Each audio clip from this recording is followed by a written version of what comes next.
నమస్తే అండి అందరికీ. ఈరోజు వచ్చేసి జీవులలో సమన్వయం 10th క్లాస్ బయాలజీ అనమాట.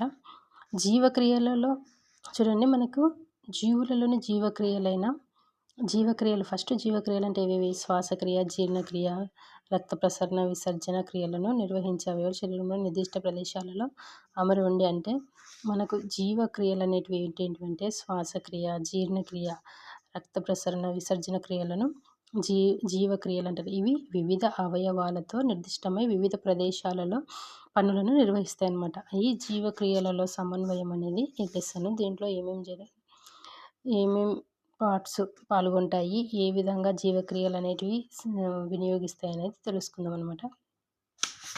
ఫస్ట్ బిట్ వచ్చేసి చూడండి, ఓన్లీ బిట్ మాత్రమే ఎక్స్ప్లెయిన్ చేస్తాను. రక్తంలో గ్లూకోజ్ స్థాయిలు తగ్గిపోతే వెంటనే మనకు ఆకలి వేస్తున్నట్లుగా అనిపిస్తుంది. అప్పుడు ఆకలి వేసినప్పుడు విడుదలయ్యే హార్మోన్ ఏదంటే గ్రీలిన్. జీర్ణాశయం ఖాళీ అయినప్పుడు అందులో స్రవించబడే ప్రోటీన్ శ్రేణితో కూడిన గ్రీలిన్ అనే హార్మోన్ స్రవిస్తుంది. ఇది ఒక ఇంపార్టెంట్ బిట్ దీనిలో. తర్వాత వచ్చేసి ముందు మెదడులో డయన్సెఫలాన్ వేగస్ నాడి 10 కపాల నాడి సంకేతాలను చేరువేయడంలో కీలక పాత్ర పోషిస్తాయి. ఇదొక బిట్టు. ఆకలి కోరికలు దాదాపు 30-45 నిమిషాల వరకు కొనసాగుతాయి. ఇదొక బిట్. గ్రీలిన్ స్థాయి పెరిగినప్పుడు ఆకలి ప్రదర్శనతో పాటు ఆహారం తినాలనే ఉద్దీపన భావన కూడా కలుగుతుంది. మన ఆకలికి ముఖ్యమైన కారణం ఏదంటే గ్రీలిన్. తర్వాత వచ్చేసి ఇంకొక బిట్. ఇక్కడ ఓన్లీ బిట్స్ మాత్రమే చూసుకుందాము.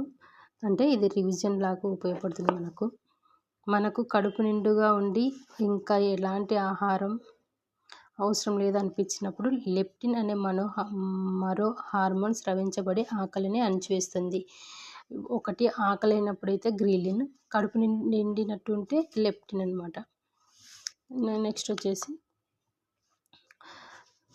రుచి వాసనకు సంబంధించిన ఇక్కడ ఒక బిట్టు. రుచి వాసన అనేటివి అవినాభావ సంబంధం కలిగి ఉంటాయి. మనం రుచి నాలుక ద్వారా తెలుసుకుంటాం, వాసన అనేది ముక్కు ద్వారా. వాటి ఇద్దరికి అవినాభావ సంబంధం ఉంటుంది. నెక్స్ట్ వచ్చేసి ఉమామి, జపనీయులో వంటకపు రుచి. ఇదనేది గుర్తుపెట్టుకోండి, ఎందుకంటే అది అడిగే ఛాన్స్ ఉంటుంది. నెక్స్ట్ వచ్చేసి జీలకర్ర, సోంపు, ఆలుగడ్డ, యాపిల్ నమలడం అనేది మనము ఏ విధంగా నములుతామో ముక్కల్ని తీసుకొని దానివల్ల ఉపయోగం ఏమిటి అనేది తెలుసుకుంటాం ఈ పేరాలో. దీంట్లో ఏం బిట్ ఏం లేదు. దీంట్లో ఆహార పదార్థం యొక్క రుచి మనకు తెలియాలంటే ఆ పదార్థం లాలాజలంలో కరగాల్సిందే. చూడండి, ఆహార పదార్థ రుచులు ద్రవ రూపంలో ఉన్నప్పుడే సులభంగా తెలుసుకోగలం.